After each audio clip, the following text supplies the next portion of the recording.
Now that you've learned the fundamental process of creation, it's time to take a step back and reflect on the full significance of what we just covered.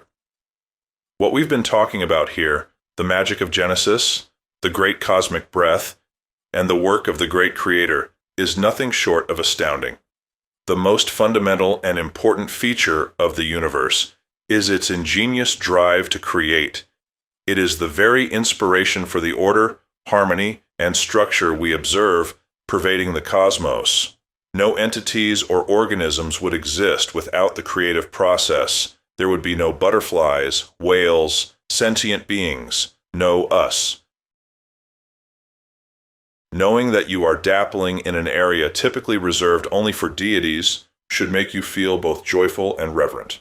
Be respectful, take in the beauty and solace, and strive to be one with all things.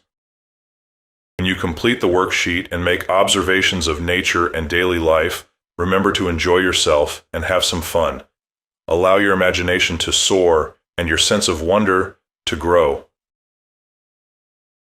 If you experience a sense of the divine as you contemplate and witness creation, don't fight it. Let it in and fill you with joy.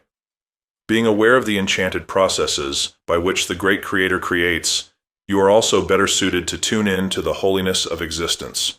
So don't resist it, and instead let it penetrate your heart.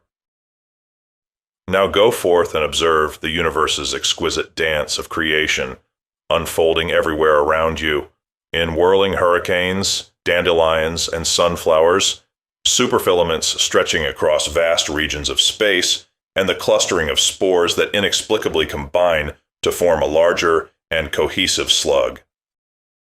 In the thoughts constantly emerging in your head, the spontaneous regrouping of sporting players about a central ball, and in the conversations you have with others, all traversing the same center-oriented process on their way to forming into a splendid creation of the universe.